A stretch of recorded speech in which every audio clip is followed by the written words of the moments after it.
Hello students and welcome to the option strategies discussion question 4. So question 4 is like this.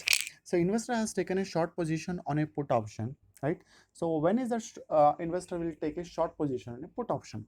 So investor will take short on a put when he expect that the price in the market in the near future is going to rise and he is very confident about the trend of the market, right?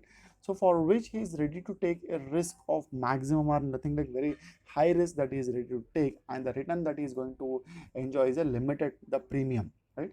So the whereas a put buyer with whom that he has entered in a contract, right, the put buyer has a right to sell, whereas a short on a put option he has an obligation to buy from the long on a put where he is long on a put has a right to sell, whereas a short on a put has an obligation to buy from the put buyer. Okay, so short on a put option will make a losses when the price decreases, right? So when the price rises, put buyer will not execute, so he'll be enjoying the premium of 24. When the price falls, the problem starts for a short on a put option because it is against this expectation and he will be making losses. Now he would like to cover that downside drop in the price, right? So for which what he will do, he will take a short sell on equity, right? Short sell on equity will make you a gain when the price drops. So whatever, if a situation comes when the price decreases in the near future, you will be making a loss on a short on a put option. These losses can be compensated by taking short sale on a equity, right? So currently the time when you entered in a short on a put option, the current market price was trading for 4,500. Okay, so this is how he has taken a short and a put for a strike price of 4,300.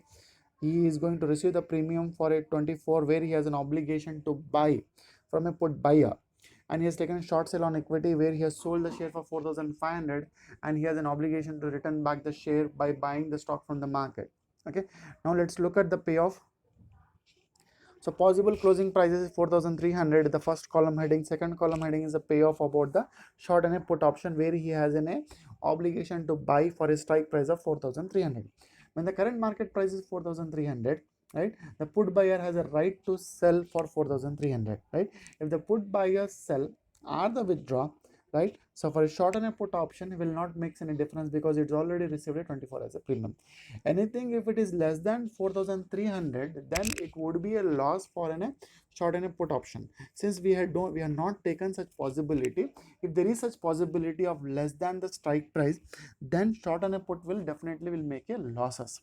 Okay, so if it is 4,400 which is greater than the strike price, the put buyer will not execute, you will enjoy the 24 rupees as a gain. Even it is 4,600, put buyer will not execute, right, enjoy the premium of 24. Anything on the current market price above the strike price, well, the put buyer will not execute and it would be a gain for a short on a put option. Fine. The next, payoff on short sale on equity. So investor has sold a share for 4,500. If the current market price is 4,300, right, the person can buy from the market for 4,300, return back the share which are already sold for 4,500. So he'll be making a gain of 200. Likewise, it is 4,400, he'll be making a gain of 100. If it is 4,450, he'll be making a gain of 50. If it is 4,500, doesn't make any difference there, loan loss no gain. If it is 4,540 4,524, he'll be making a loss of 24 because he has sold for 4,500. Now he has to buy the share from the market for 4,524 and return back the share, so he'll be making a loss of 24. Similarly at 4,550, he'll be making a loss of 50. Similarly at 4,600, he'll be making a loss of 100, right? So net payoff is the difference between column 2 and column 3, and the payoff has been shown to you here. Okay, what we find here is the maximum gain would be the 24, right? Sorry, 224 would be the maximum gain even though any drop in the price, right?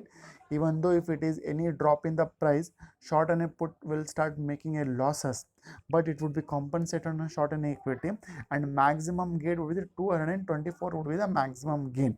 You take 3,500, you will find the gain of 224. It is what it has been shown in the diagram there, right? uh, Fine. The standard diagram is also shown to you how it looks similar. Okay, by this we'll close about the discussion on the covered put option.